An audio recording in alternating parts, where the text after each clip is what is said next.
Hello and welcome to another PA Matches cast. I'm Brian Purkiss and this is round 2 of Pace's 6 Ways to Awesome tournament. Got a 1v1 between Max and cdrkf. We're minute 40 in and both players have got their first factories up, and we've got two interesting strategies going. Max put out two grenadiers first, and a combat fabber, and then a regular fabber. cdrkf has gone for 2 fabbers and a combat fabber and is working on expanding. If these grenadiers end up finding the enemy base, getting a few kills, that is going to be a big win. But the radar is up and that incoming unit will be spotted and stopped by a laser defense tower.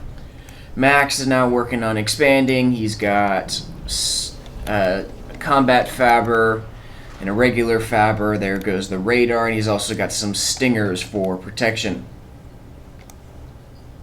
And you know what? They're in radar range with each other, so scouting is now not quite as important, and now we can see that grenadier moving towards the enemy, and there's the other grenadier. So cdrkf is kind of bouncing around a little bit in his economy. Got to be careful and not build too many combat fabbers too fast. And there goes the energy. Here comes in comes the grenadier, which it's probably going to end up running into that laser defense tower and get destroyed, which would be unfortunate for Max. Max is now working on expanding out towards the back. Very good move, and has got tanks rolling off the production line. CD is also now working on his production line, and yep, that grenadier was destroyed by that laser defense tower.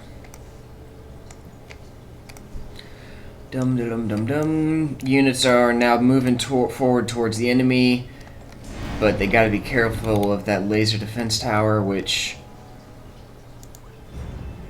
Max does know what it is, and yet he continues to throw away units at it. Looks like Max is starting to climb ahead. He's got a lot more units on the field, and he does have a larger economy.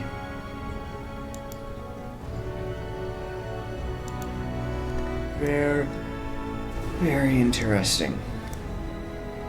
There we go. Units are now moving out, closing in on CD, and looks like, yep, they're going to just edge the range of that laser defense tower. Very unfortunate. If they had gone a little bit further south, they could have gotten in some very nice kills. But they're going to continue to run into the range of that laser defense tower.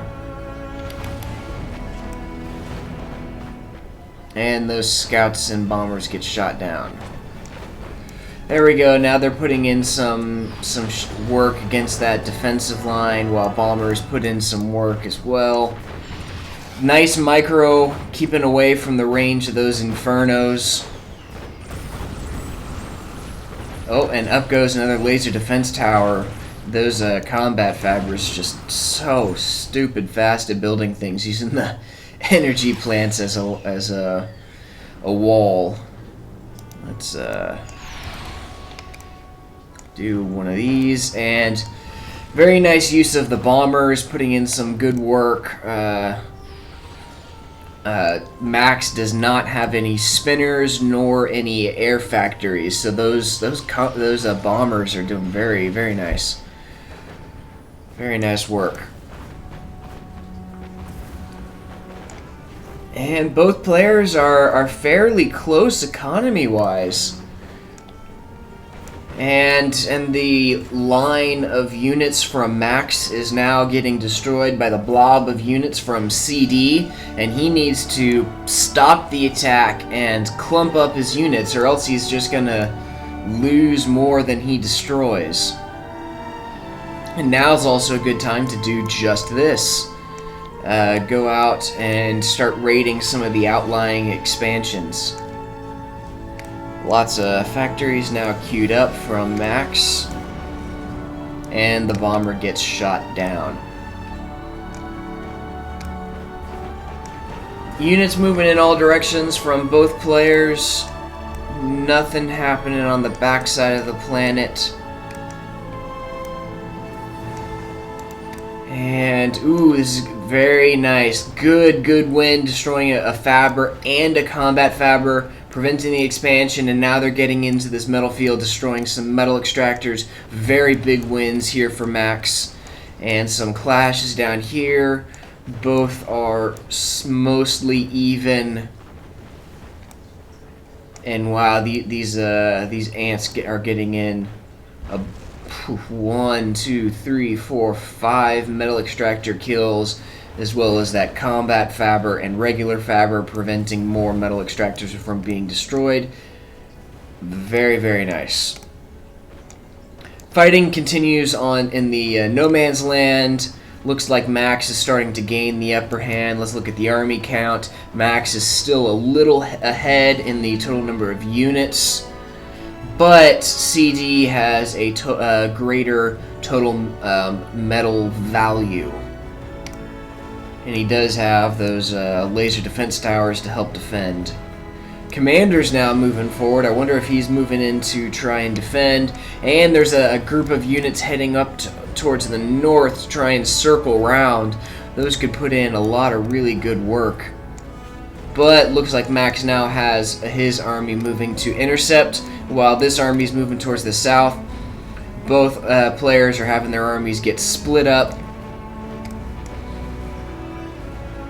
And it looks like Max is going to defend against that attack with little damage taken. And now this army can counterattack and put in some really good work over here. While at the same time, this force from Max is running into this laser defense tower and getting thinned out. But they're getting into these metal extractors over here, and if they can get out of the range of that laser defense tower, oh, there's not going to be much to stop them, and they're going to be able to get in quite a few good kills. This is looking really good. Commander's on the front lines, putting in some real good work. He's got to be careful that he doesn't get swarmed and destroyed. And wow, still not much here to defend against these tanks. There we go. Bombers dropping bombs, and some ants are putting in some work. But at the same time, those ants have destroyed a factory, some economy, and the commander over here is taking fire. He's down to half health, but he has put in, destroyed quite a few enemy ants. Also, not seeing any infernos used by Max. That is a mistake. And uh-oh, no counterattack here from Max. Got a bit of a conflict forming up here in No Man's Land, and very nice. CD had those metal extractors destroyed, but he is instantly rebuilding them. Very good. Both players are now floating their metal, and CD is climbing ahead in total metal value. He's doing a very nice job of continuing to expand out the back, and the expansions are about to meet. Probably going to see some factories built here on the backside of the planet. Let's take Pip and move it back here so we can keep an eye on what's going on over here. Uh-oh, very nice. These attacks here from Max are getting in on this metal field once again and putting in some very nice destruction. And we've got a big conflict here in the center, while the commander is still forward and vulnerable, and he could be very easily destroyed by all of these units. He needs to pull back fast, or else we might see an early GG. If he can get off some uber cannons, maybe, and use the infernos to soak up the damage, but That's not good. Now these tanks are going to be able to move in and chase down that commander, and that is GG. Late game, you just cannot put your commander on the front lines. GG. Wow, that was real good. Well played by both players, and unfortunately, I think just a simple mistake caused CD to throw the match. He needed to have his commander in the middle of his base building. Very unfortunate. I would have liked to have seen how that match would have gone on if his commander was in the middle of his base building. CD was starting to get ahead in economy and production value, and he could have turned that around. Either way, well played by both players. I hope you enjoyed it. Got more matches from Pace's 6 Ways to Awesome tournament coming up, so don't forget to click that subscribe button and drop me a like if you enjoyed it. I'll see you next time.